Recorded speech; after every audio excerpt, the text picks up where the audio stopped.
Bienvenue dans Poker Builder. Aujourd'hui, on parle d'un sujet qui change tout, même à petite limite. Le bet sizing, autrement dit choisir la bonne taille de mise. L'objectif de l'épisode, te donner un cadre simple, pratique et efficace pour arrêter de miser au feeling et commencer à choisir des tailles cohérentes. Pourquoi c'est si important? Parce que la taille de ta mise influence trois choses. 1.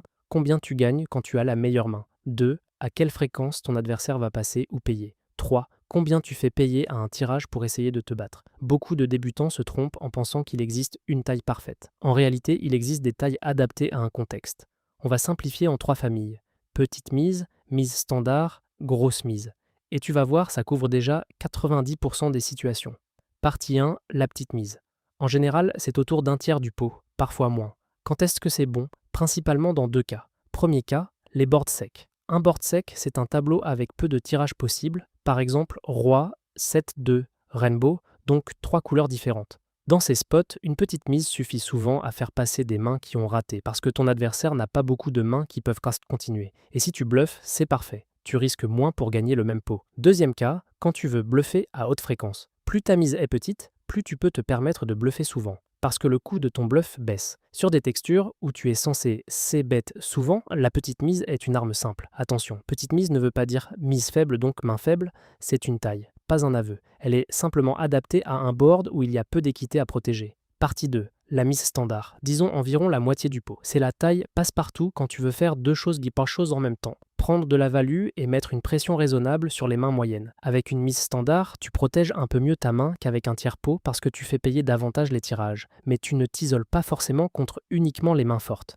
Exemple typique. Tu as top pair sur un board semi-connecté ou une overpair sur un board avec quelques tirages possibles mais pas une autoroute à tirage. Partie 3. La grosse mise. 2 tiers pots, 3 quarts pots, parfois le pot. C'est la taille qui impressionne le plus. Mais elle a une logique très simple. Gros bet quand tu veux, soit extraire beaucoup de value, soit faire payer très cher les tirages sur un board dangereux. Cas numéro 1. Value contre un joueur très payeur, ce qu'on appelle une calling station. Si tu sais qu'il paye trop, tu n'as aucune raison de miser petit avec une main forte. Tu veux maximiser. Cas numéro 2. Protection sur un board très connecté. Par exemple, 9-8-7 avec 2 cœurs. Ici, il y a une tonne de tirages. Tirage quinte, tirage couleur, parfois les deux. Si tu mises trop petit, tu offres un bon prix à ton adversaire pour voir une carte. Une grosse mise force les tirages à payer cher, donc à faire une erreur. Maintenant, passons à une règle simple qui résume tout l'épisode. Petit sur board sec, surtout quand tu bluffes souvent. Standard quand tu veux value et protection modérée. Gros quand tu veux value contre un joueur qui paye trop ou quand le board est très droit oui et que tu veux faire payer cher. Un exemple concret. Imaginons que tu sois au bouton, tu relances pré-flop et la big blind paye. Le flop vient dame 6-2 rainbow. C'est plutôt sec. Si tu as as-roi et que tu as raté, un petit c-bet autour d'un tiers pot est souvent efficace. Tu mets la pression à moindre coût sur toutes les mains qui ont complètement raté. Autre exemple, version value. Tu relances pré-flop, tu es payé par un joueur qui colle beaucoup. Le flop vient valet 8-3 avec 2 piques, et tu as valet de dame. Tu as top pair, bon kicker, et ton adversaire paye trop. Ici, une mise de 2 tiers pot est très souvent meilleure qu'un petit sizing. Tu prends plus de value immédiatement et tu fais payer plus cher les tirages couleurs ou les mains type 8x qui ne devraient pas forcément continuer à n'importe quel prix. On arrive à un point crucial, les pièges. Piège numéro 1, des tailles qui disent ta main. C'est très fréquent chez les débutants. Petits quand ils bluffent, gros quand ils sont en value. Le problème, c'est qu'un adversaire attentif n'aura même plus besoin de regarder le board. Il regardera ta taille. Solution. Garde les mêmes tailles avec tes bluffs et tes mains en value, dans une situation donnée. Par exemple, sur un board sec où tu choisis un tiers pot, tu dois aussi miser un tiers pot avec tes top pairs et tes mains fortes, pas seulement avec tes airs. Piège numéro 2, changer la taille uniquement selon la force de ta main. Oui, ta main compte, mais ce n'est pas le seul facteur. La texture du board et le profil adverse comptent au moins autant. Une top pair sur un board dangereux peut nécessiter une grosse mise pour protection. Une top pair sur un board sec peut se contenter d'un petit sizing pour garder des mains plus faibles dans le coup. Piège numéro 3, miser par habitude sans réfléchir à l'objectif. Avant chaque mise, pose-toi une question simple. Est-ce que je mise pour value, pour bluff ou pour protection? Souvent, tu mises pour deux raisons à la fois, par exemple value plus protection.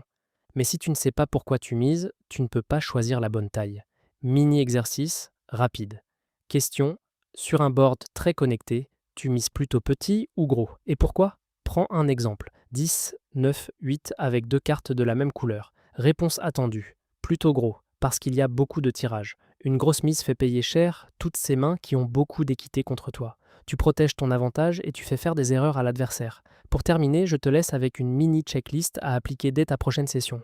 1. Board sec, je peux miser petit, surtout si je veux ces bêtes souvent. 2. Board moyen, je pars sur une taille standard, souvent demi-pot. 3. Board très drawy ou adversaire très payeur, je mise plus gros, 2 tiers pot ou plus. 4. Je garde une cohérence, même taille avec bluff et value dans le même spot. 5. Je sais mon objectif avant de cliquer. Si tu veux progresser plus vite et structurer ton jeu, va faire un tour sur pokerbuilder.com. C'est une plateforme tout en un pour joueurs de poker. Tu peux y retrouver des contenus pédagogiques, des outils et des ressources pour construire une stratégie solide, étape par étape.